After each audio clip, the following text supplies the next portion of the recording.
Now tonight we're also monitoring a marsh fire that's burning in the Bayou Gauche Lake Salvador area. You can see it live here on our sky camera. For now, they say no structures are in danger, but there is still a concern that it could cause some problems on the roads in the morning. Good evening, everyone, and thanks for watching. I'm Katie Moore.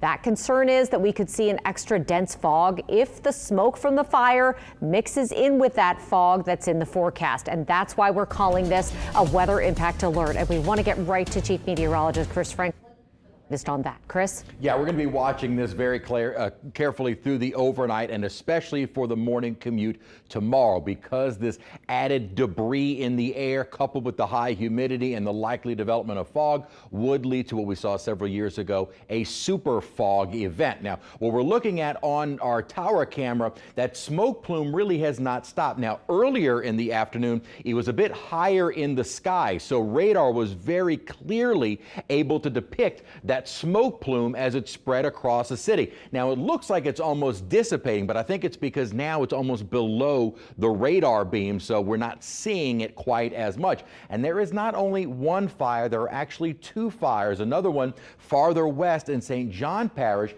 is sending a plume of smoke toward the Laplace area. This one could be a concern overnight and tomorrow morning for the spillway, Laplace, and along I-55. The one that is a little bit farther to the west, or excuse me, a little bit farther to the east, would be a little bit more of a concern for more of the metro area going into early tomorrow morning. So stay with us. Early tomorrow, we will have a much clearer picture of where that smoke starts to move, and then also where we could see the development of that super fog potential. Again, it's not a guarantee, but a potential. But we've seen the dense fog over the last couple of mornings, and we will likely see it, and at times reduce visibility during the day tomorrow. That has prompted, with that southerly wind kind of moving the smoke in our direction, prompted the Weather Service to issue a dense fog advisory earlier tonight from 8 p.m. this evening until 10 a.m. tomorrow morning. So it could be an issue on the roads, and with not much rain in the forecast over the coming days, that could be an ongoing concern into the weekend. We'll talk more about the fog and a look ahead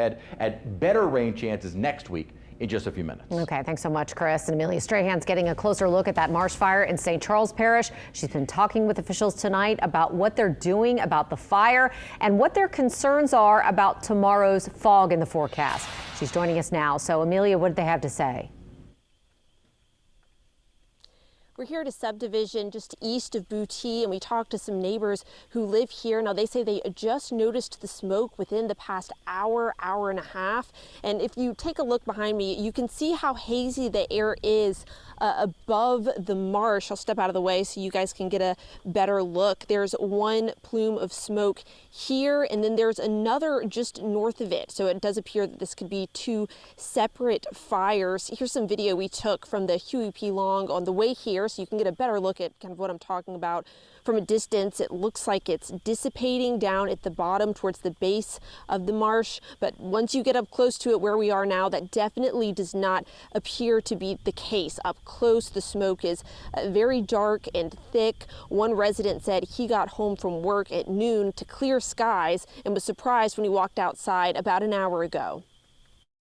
It's one of the worst I've seen, yes. We have even sometimes it gets bad enough to where we have ashes falling in our driveways.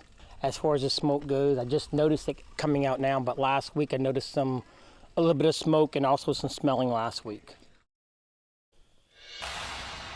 Now, we're still trying to figure out how these fires got started. We're working on that, and we are going to have an update for you tonight at 10 o'clock.